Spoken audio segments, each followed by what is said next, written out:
Yeah, so I just want to talk about this real quick.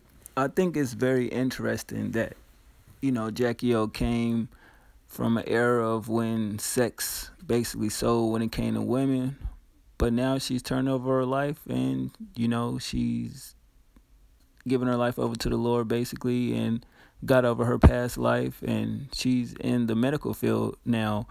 And I seen an article and I was like, wow, I can't believe it. Not to say that nobody can change their life, from one way to another one, but I just thought that was very intriguing to say the least of a person that's basically, sold sex for whatever reasons. She was in hip hop. Y'all remember the hip hop beef she had with Foxy Brown or whatever the case may be. Two sides to a it's three sides to a story. Theirs and the truth, but basically, it is what it is. She's a totally different person. Quite sure y'all could find the article, but the gist of it is basically she turned herself over to the Lord and, got a new career field, and that's in, the medical field. And I guess she's a registered nurse or whatever the case may be. And I think that's a good thing. I think that's very positive. I think it shows not only women, but girls, teenage females that, you can come from a certain background and you can, change your whole life and your whole perspective on living life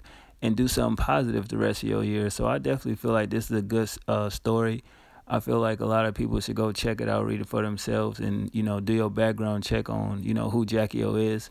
Preferably her music. I never really heard her shit. Never listened to one of them joints a day in my life. But it was around the time you had her, Kaya, Trina talking about the Queen of the South shit. Y'all remember that little title or whatever the case may be? And it's just like I thought it was hilarious. Never heard of Jacki-O.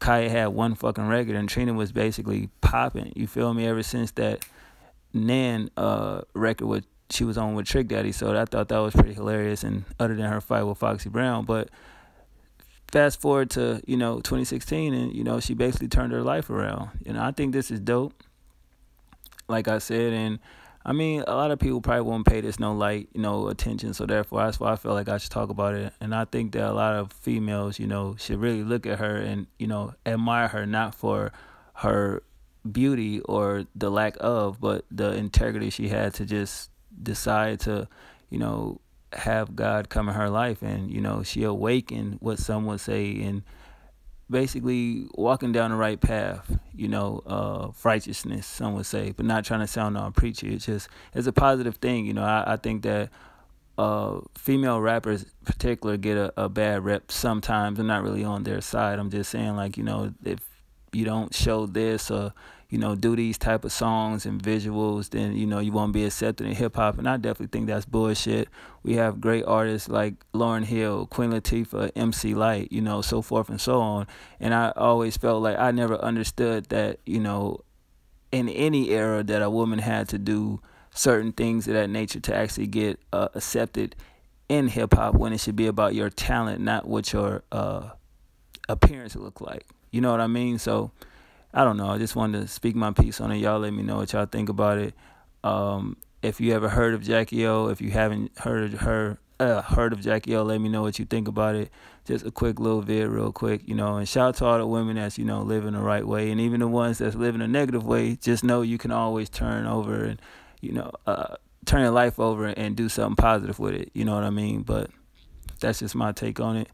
And I hope y'all enjoying y'all night. Shout out to all the subscribers. Shout out to all the supporters. I still love and respect and admire all y'all straight up, and that'll never change. And I'm trying to do a Q&A this weekend. So all you got to do, you should have my, Twitter information by now. Just got to tweet a question. Some people like to DM, whatever, tweet, DM, whatever, leave it in the comment section on this video. And, I just want to do a Q&A, just something different. Switch it back up. I used to be good kind of at those, and just feel like giving back to everybody that supported me. You dig? And also, I have a bet going, with a personal, friend of mine. And every subscriber that I got on YouTube, I need y'all to go follow my Twitter, because the bet basically is that I can't get the same amount of followers on Twitter that I have on my YouTube channel. So I'm really trying to win a bet. It's not major, but it's just I want to see the support and the love that I do get. If y'all can pass that along to the Twitter joint and Instagram as well. You know what I mean? Because basically at the end of the bet, if I lose, I got to delete Twitter, got to delete Instagram. So I'm not trying to do that because I feel my Instagram is very artistic in a way, and I feel my Twitter is a way for me to connect with, you know, my supporters and my fans without actually emailing and texting and all that crazy shit like that. But other than that, man, I need y'all support on this, man. Show your boy love and go subscribe. I mean, you know, follow Twitter, Instagram, so we can at least get my shit up to 3K, man. I really need y'all help on this joint. And hopefully before my birthday, I'm going to try to do a giveaway again. But other than that, thanks for watching. Sorry this video was a little bit too lengthy, but hey, it's me. Holla at your boy Kicks. I'm out of here. 1.